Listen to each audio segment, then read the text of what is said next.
25 कारण बिहार का मन में हमसे जुड़ने के लिए कमेंट बॉक्स में अपना नंबर शेयर कीजिए। हमारी टीम जल्द ही आपसे संपर्क करेगी।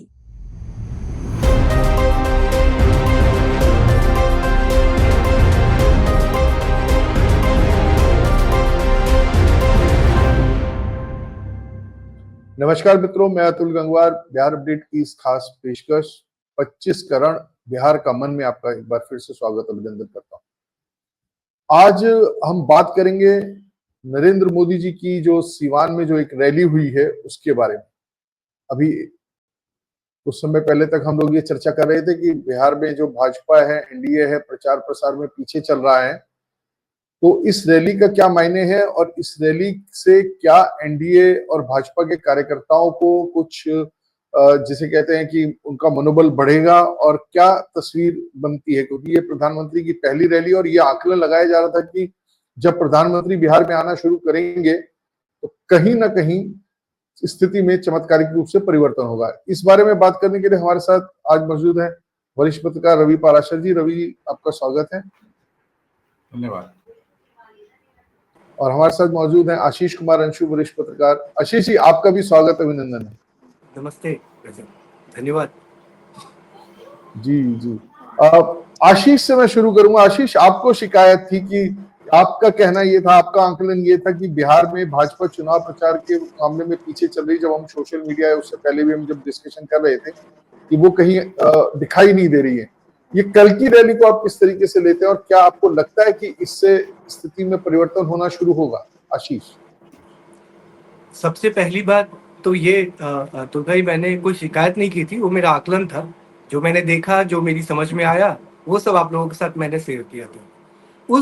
जब ये बातचीत हो रही थी, मैंने एक बात और जोड़ी थी कि वहां जब सीनियर लोगों से बात हो रही है तो बार बार ये बात आ रही है कि मोदी जी 5-7 रैली करेंगे तो चीजें संभल जाएंगी। लेकिन एक सवाल है, आप इस पैनल से भी और जो लोग इसको सुन रहे हैं उनसे भी, क्या ये सोचना ठीक है किसी भी राजनीतिक दल के लिए कि उनका सर्वोच्च जो नेता है, हाँ, उनको लोग बहुत प्यार करते हैं, इसमें तो कोई संदेह भी नहीं है। लेकिन क्या उनकी रैली के बाद निश्चिंत हो जाना और फॉलो अप ना करना, क्या इस बात से कोई भी दल, हाँ, आश्वस्त रह सकता है? क्या अब उनको फिर वापस उसी पुराने तरीके से अपने अपने घर लौट जाना चाहिए? क्योंकि ये चुनाव का समय है, अभी हर नेता को जमीन पे दिखाई देना चाहिए। मोदी जी गए, वो एक माहौल बना, लेकिन हम फॉलो अप नहीं करेंगे तो ये कितना दिन लगता है लोगों को भूलने में। भारत की, सिर्फ बिहार नहीं, भारत के जो मतदाता हैं उनकी याददाश्त बहुत कमजोर है। उनको 3 दिन पुरानी बात भी नहीं याद रहती। आज माहौल बना ली, कल तो चुनाव नहीं है ना। अभी पूरा लगभग 4 महीने का समय बचा हुआ है। ये 4 महीने तक इसको सस्टेन करना, ये तो वहां के कार्यकर्ताओं का काम है कि मोदी जी ने जो जादू आज छोड़ा है सिवान में और सिवान के आसपास के जिलों में, वो कंटिन्यू रहे। तो कार्यकर्ता अगर सक्रिय नहीं रहेगा तो लोग तो 3 दिन में भूल जाएंगे मोदी जी को फिर। जी, और बिल्कुल बिल्कुल। 7 दिनों में मोदी जी की रैली वहां कराना, ये संभव तो लग नहीं रहा। अंशु, आप बात बिल्कुल ठीक कह रहे हैं। इसी से एक प्रश्न निकलता है, मैं रवि जी से चाहूंगा कि उसका जवाब दें कि भाजपा को एक कैडर बेस्ड पार्टी माना जाता था। क्या पिछले कुछ चुनावों से या पिछले कुछ समय से ये देखने में आया है कि मोदी है तो मुमकिन है और मोदी नहीं तो फिर कुछ नहीं? और अंशु भी कुछ इसी और इशारा कर रहे हैं। तो आपको लगता है कि अंशु का भी जो एक सवाल है कि जब बिहार का कैडर या बिहार की जनता ही, बिहार का जो कैडर है भाजपा का, एनडीए का, अगर वही साथ नहीं खड़ा होगा तो मोदी क्या कर लेंगे? रवि जी। देखिए अतुल जी, जहां तक प्रधानमंत्री नरेंद्र मोदी की रैली का सवाल है तो उसमें तो चूंकि सबसे कद्दावर चेहरा भारतीय जनता पार्टी या एनडीए का कहें तो प्रधानमंत्री नरेंद्र मोदी ही हैं, इसमें कोई संदेह किसी को नहीं है। लिहाजा उनकी बिहार में चुनाव की सरगर्मी शुरू हो चुकी है। ऐसे में उनकी रैली में उमड़ी भीड़ इस बात की फिर से तस्दीक करती है। लेकिन जैसे आशीष ने सवाल उठाया कि क्या प्रधानमंत्री की 6-7 रैलियां कर देने भर से बिहार में एनडीए का बेड़ा पार पूरी तरह हो जाएगा? ये बात बिल्कुल सही है कि प्रधानमंत्री तो जाएंगे, वो हर चुनावी स्टेट में रैलियां करते ही हैं, लेकिन साथ साथ गठबंधन की जो पार्टियां हैं, खासतौर पर जो बड़े क्षेत्रीय चेहरे हैं, उनको अब सक्रिय होना पड़ेगा बिहार की सियासत में।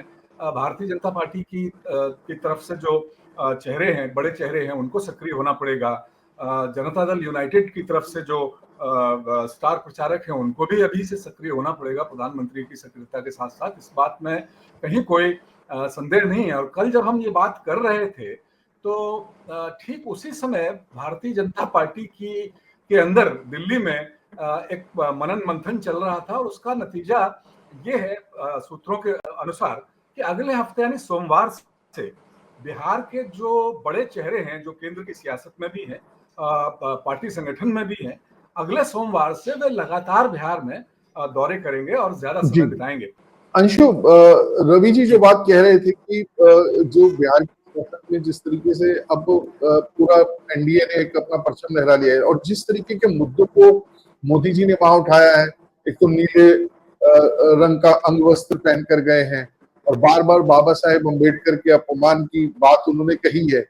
तो क्या लगता है कि इस बार किस दिशा में साधने की कोशिश कर रहे हैं मोदी साहब? बिहार के चुनाव को किस दिशा में ले जाने का प्रयास कर रहे हैं? बिहार में जाति एक बहुत बड़ा सच है, इस बात से कोई इनकार नहीं कर सकता।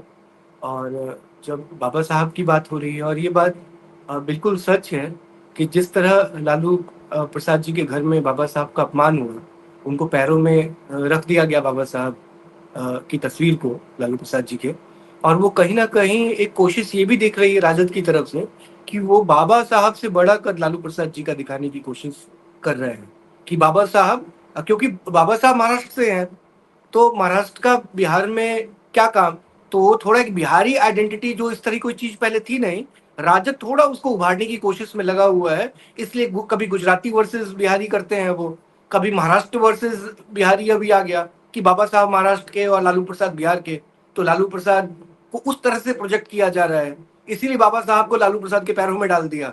और फिर उनके लोगों ने कहा कि बिहार के लोगों को अगर कोई सामाजिक न्याय का कोई व्यक्ति है बिहार में, अगर कोई सिंबल है, कोई प्रतीक है, तो बाबा साहब नहीं है। बाबा साहब कहाँ थे यहाँ पर जब ये लड़ाई लड़ी जा रही थी सामाजिक न्याय की बिहार में? तो वो लड़ाई तो लालू प्रसाद लड़ रहे थे, बाबा साहब का तो यहाँ कोई रोल ही नहीं था। तो ये एक चीज राजद के अंदर आई है। मैं एक बात और, अभी रवि सर जो बात बता रहे थे कि नेक्स्ट वीक से एक नेताओं का एक दल लगातार बिहार में आएगा और अलग अलग क्षेत्रों में जाएगा।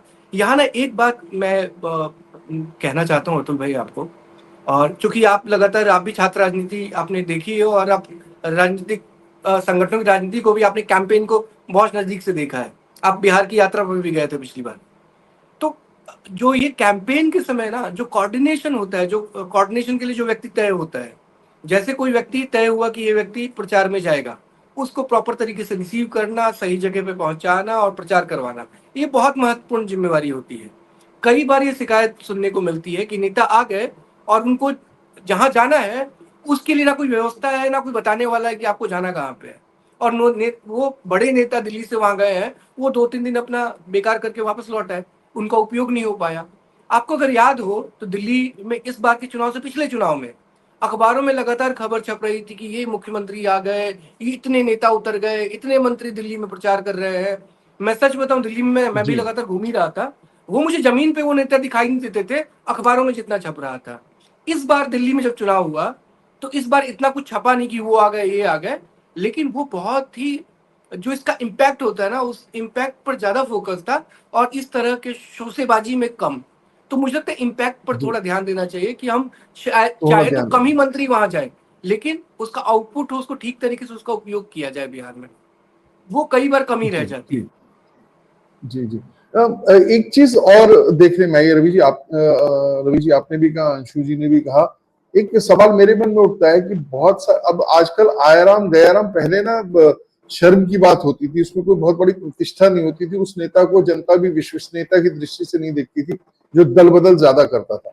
आजकल देखने में आया कि जो सत्ताधारी दल होता है उसके बाद बहुत सारे इंपोर्ट होकर नेता आते रहते हैं विभिन्न दलों से, यानी कि जो 6 महीने पहले, साल भर पहले तक वो भर भर के गालियां दे रहे होते हैं, कोस रहे होते हैं, वो लोग अब आपके दल में होते हैं। समर्थक बेचारा यही नहीं समझ पाता कि जिससे अभी तक लड़ रहे थे अब उसके लिए वोट कैसे मांगे। तो ये जो इम्पोर्टेड नेता है, जो और जो नेताओं का जो एक बाहर से आने वाले नेताओं को, क्योंकि उस संगठन के जमीनी नेताओं से कोई या कार्यकर्ताओं से तारतम्य नहीं होता, इसका भी इम्पैक्ट पड़ेगा क्या? क्योंकि भाजपा ये बहुत ज्यादा लंबे समय से देख रही है और उसके कार्यकर्ता इस बात का उस पर लगातार आरोप लगा रहे हैं कि वो बाहर से आए लोगों को तरजीह दी जा रही है वहां पर, और जो जिन्होंने जीवन लगा दिया वो लोग अब हाशिए पर दिखाई देते हैं। रवि जी, आपसे शुरू करेंगे, फिर अंशु से बात करेंगे। Bharatiya Janata party cadre based party है, जैसा आपने भी कहा और सब जानते भी हैं।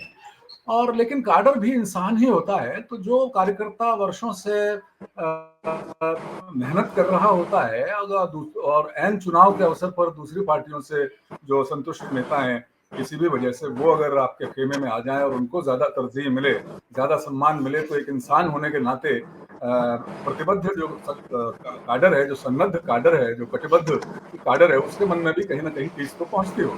लेकिन भारतीय जनता पार्टी के मामले में इस तरह का असंतोष अक्सर ये देखा गया है कि साध लिया जाता है। और इस बार अभी जो बिहार में जो मंथन चला है गठबंधन में सीटों के बंटवारे को लेकर, तो स्पष्ट तौर पर भारतीय जनता पार्टी और जनता दल यूनाइटेड ने ये अंदर से खबर है कि ये तय किया है कि जो 2 बार चुनाव हार चुके हैं उनको, लगातार जो हार चुके हैं 2 बार, उन्हें इस बार टिकट नहीं दिया जाएगा। तो ये पैमाना भी कितना असंतोष दोनों पार्टियों, दोनों खेमों, बड़े खेमों के अंदर असंतोष पैदा करेगा, ये भी देखने वाली बात होगी। और दूसरी चीज ये है कि अब नंबर गेम कोई भी चुनाव पार्टी लड़ती है, जीतने के लिए लड़ती है। तो अगर उसे लगता है कि बाहर से कोई जो नेता आया है, अगर उसके जातीय समीकरण या उसकी लोकप्रियता का ग्राफ या कोई भी वजह ऐसी है जो उसे जिता सकती है, तो वो उसे खड़ा करता है।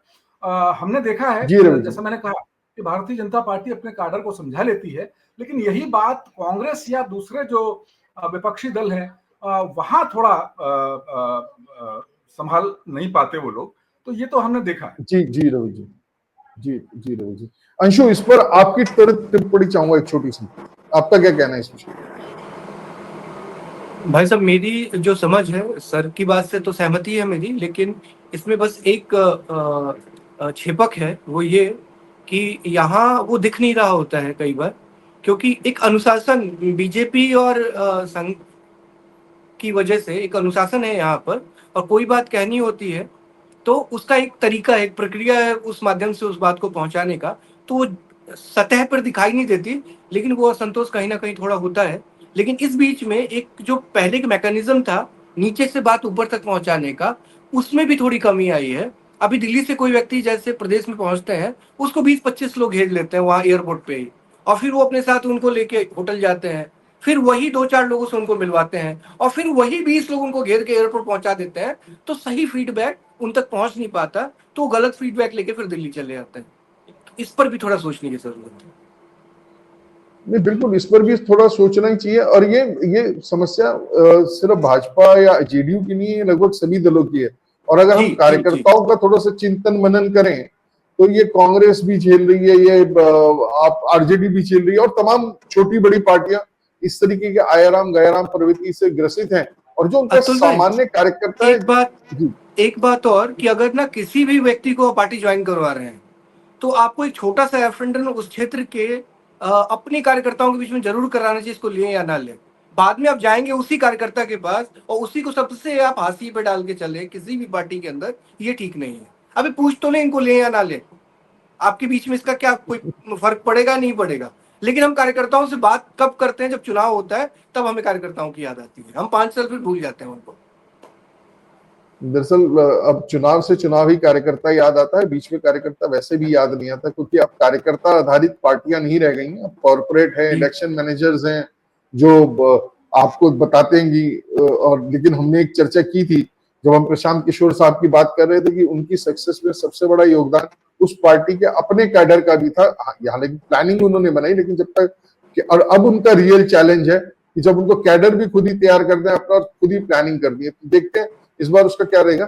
एक छोटी सी खबर कल और थी, वो भी थोड़ी महत्वपूर्ण है। एक तरफ ट्रंप अब लगभग ये मान चुके हैं कि भारत और पाकिस्तान के सीज फायर में उनका कोई हाथ नहीं था, और पाकिस्तान के प्रधानमंत्री भी कह चुके हैं कि भाई ये सऊदी अरब या दूसरे किसी हस्तक्षेप से ये रोका गया। और भारत तो पहले दिन से कह रहा था कि ये जो सीज फायर है ये भारत और पाकिस्तान के बीच का मामला है, इसमें कोई तीसरा नहीं था। फिर तेजस्वी ने प्रेस कॉन्फ्रेंस की और तेजस्वी ने फिर ये आरोप लगाया है कि ट्रंप कौन होता है जिसके कहने पर भारत की सेना ने को सीज फायर करने पे मजबूर किया गया। आपको लगता है कि इस तरीके के बयान और इस तरीके की प्रेस कॉन्फ्रेंस, और जब सोशल मीडिया की भी हम कल बात कर रहे थे, जब लोग इतने अवेयर हैं, उनके पास हर तरीके की जानकारी आ रही है, तो इस तरीके की चीजें अभी करना या सेना पर या सरकार पर उंगली उठाना और इस विषय पर आपको लगता है कि कोई माहौल बनाएगा चुनाव के पक्ष या विपक्ष में? जी अतुल जी, मैं कह रहा हूँ कि ये बात तो पिछले काफी समय से जो मुख्यधारा के उन पर विपक्ष या विपक्ष से के विचार से जो प्रभावित विशेषज्ञ हैं, वो लगातार इस मसले को बहुत अग्रेसिव तरीके से उठा रहे हैं। और मुझे जहां तक जितनी डिबेट मैंने सुनी है इस विषय पर, तो कूटने का जानकार न होने की वजह से इस तरह के प्रश्न उठाए जाते हैं, जो कि नहीं उठाए जाने चाहिए। और राष्ट्रीयता से ओतप्रोत जितने भी भारतीय नागरिक हैं, उन्हें अच्छी तरह पता है कि ऑपरेशन सिंदूर बहुत अच्छी तरह सफल रहा। और अगर भारत ने कोई पहल कदमी की इस ओर, तो पाकिस्तान के मिमियाने की वजह से की, इसमें कहीं कोई शक संदेह नहीं है। और ट्रंप का जहां तक हम पूरा का पूरा वो देखते हैं, एकदम से अनसर्टेन है वो, कहीं भी कुछ भी कभी भी वो बोल देते हैं। और अभी हम देख रहे हैं कि ईरान और इजराइल के युद्ध के दौरान अभी 8 दिन हो गए, तो वो फिर बड़े अनसर्टेन से बयान दे रहे हैं। तो कूटनीति के बारे में अगर हमको जानकारी ना हो, तो केवल और केवल मोदी सरकार को या सिर्फ मोदी को घेरने के लिए इस तरह के आरोप लगाना गलत बात है। और इससे पूरे देश का मनोबल, देश की महाशक्तिशाली सेना का मनोबल कम होता है। और इस तरह मेरा अपना व्यक्तिगत मानना है कि इस तरह के बयान अगर विपक्षी नेता और विपक्षी पार्टियों के प्रवक्ता देते रहेंगे, तो इसका भारतीय जनता पार्टी या एनडीए को फायदा मिलेगा। जी अंशु, आप क्या कहेंगे इस विषय पर? अंशु। अतुल भाई, चुनाव के अंदर जनता के बीच में महत्वपूर्ण ये नहीं होता कि सच क्या है, महत्वपूर्ण ये है कि जनता समझ क्या रही है, जनता के बीच में कन्वे क्या हुआ है और जनता किस बात से कन्विंस हुई है। बिहार में जैसा हम पहले डिस्कस कर चुके हैं, एक जातिवादी समाज है, और कौन उन तक बात पहुंचा रही है बहुत इंपॉर्टेंट है। आज सोशल मीडिया पर बहुत सारे लोग सो कॉल्ड बहुजन हित की बात करने वाले, जो पूरा इकोसिस्टम है, वो पूरा का पूरा इकोसिस्टम इस वक्त राजद और कांग्रेस के साथ है। सोशल मीडिया को जो थोड़ा बहुत समझते हैं वो इस बात को बहुत ठीक तरीके से समझ पाएंगे कि बहुजन जो एक वर्ग है, उन तक उनको डेडिकेटेड जो चैनल्स हैं, वो पूरा का पूरा वो कांग्रेस फंडेड ही है, ये कहने में मुझे कोई गुरेज नहीं है। और राहुल गांधी इस तरह के लोगों से पिछले दिनों मिले भी थे, तो पूरा का पूरा वो नैरेटिव चला रहे हैं इस पूरे सिंदूर, ऑपरेशन सिंदूर को लेके, जो उनको सूट कर रहा है। बीच में एक बात हुई थी, बीजेपी ने खुद को किनारा कर लिया सिंदूर घर घर पहुंचाने का, उसको बहुत ही गलत तरीके से इंटरप्रेट करके वहां घर घर तक पहुंचा दिया। इसका जिस तरह से काउंटर होना चाहिए, मुझे कहते हुए बहुत दुख है, ये काउंटर ठीक तरीके से हुआ नहीं। और जो सच बात है वो घर घर बात वो पहुंची नहीं। अभी भी 4 महीने का समय है और इस मौके को छोड़ना नहीं चाहिए। बहुत ही ठीक तरीके से स्पेसिफिक एक एक सवाल को पहचानना चाहिए और उसका जवाब ठीक तरीके से बनाकर पहुंचाना चाहिए। लेकिन आमतौर पे हो ये रहा है अतुल भाई कि जिस तरह का कैंपेन तैयार हो रहा है वो बहुत बनावटी लगता है। हाँ, आप कैंपेन करिए, कैंपेन करते हुए बिल्कुल ध्यान रखिए कि आप जो वीडियो बना रहे हैं ना, उसका इम्पैक्ट होना चाहिए और वो बहुत गंभीरता से बनना चाहिए। उसके विजुअल्स पर ध्यान रखिए, उसके साउंड पर ध्यान रखिए, उसकी कंटेंट पर ध्यान रखिए। इसमें कोई एक चीज पर आप चूक गए ना, तो वो पूरा वीडियो बेकार हो जाएगा। तो इसमें मुझे कई बार लापरवाही दिखती है कैंपेन के दौरान, और सोशल मीडिया पे कैंपेन चलाते हुए इन बातों का बहुत ही ध्यान रखने की जरूरत है। जाहिर है कि जिस तरीके से कैंपेन चल रहा है, और मुझे लगता है कि आम दर्शकों को भी सोचना चाहिए, समझना चाहिए, उन्होंने भी सारे पॉइंट ऑफ व्यू लेने चाहिए। और ये बात तो तय है कि भाई जो उनके मन को अच्छा लगेगा, जिससे वो कन्विंस होंगे, बात विचार वही लेंगे। लेकिन कुछ विषय अपने से जुड़े होने के अलावा भी कुछ विषय ऐसे होते हैं जिसपे कुछ एक अपनी सोच को बड़ा करना होता है, उसमें राष्ट्रीय चिंतन की बात होती है। तो मुझे लगता है कि ऐसे विषयों को लेकर अगर मजाक ना हो, कोई भी दल ना करे, मतलब ये पक्ष और विपक्ष दोनों के लिए आग्रह है कि अगर इन सब चीजों पे इस तरीके की छिछली राजनीति ना हो तो शायद देश का बड़ा आगे भला हो सकता है, देश का भला हो सकता है। मुझे लगता है कि प्रधानमंत्री मोदी की रैली ने एक तरीके से देखा जाए बिहार में एनडीए के कैंपेन का आगाज कर दिया है और शतरंज की बिसात पर अब मोहरे आने वाले समय में बहुत तेजी से चलते दौड़ते दिखाई देंगे। हाथी, घोड़ा, ऊंट, सिपाही अपने अपने खानों में मूवमेंट शुरू करेंगे, ऐसा लगता है। तो मुझे लगता है कि अब हम लोग और नजर बना के रखें बिहार पर और बिहार की जनता का जो मन है वो टटोलने का प्रयास करें।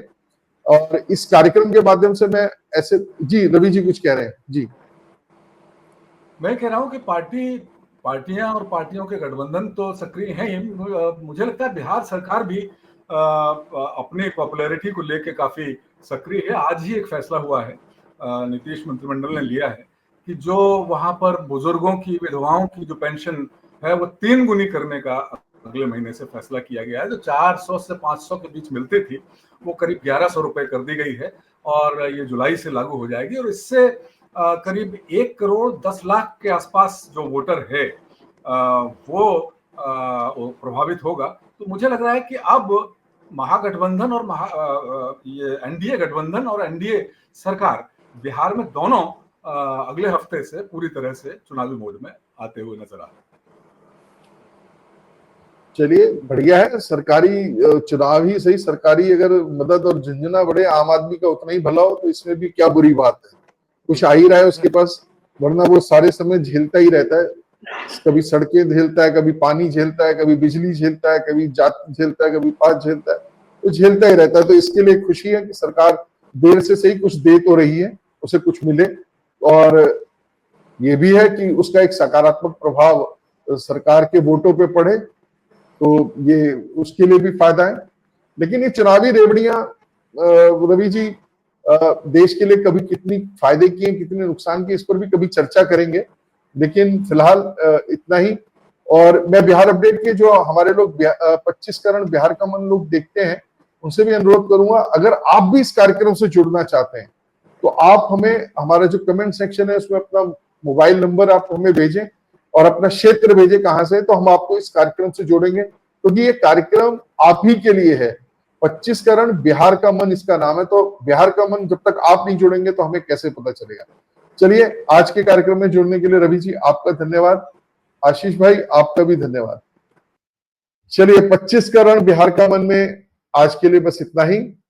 मेरे अनुरोध को आप स्वीकार कीजिए, अपना फोन नंबर और अपना क्षेत्र आप हमारे को मैसेज बॉक्स में भेजिए, मैसेज में भेजिए, तो हम आपसे संपर्क करेंगे और आपको अपने इस कार्यक्रम से जोड़ेंगे। नमस्कार, धन्यवाद।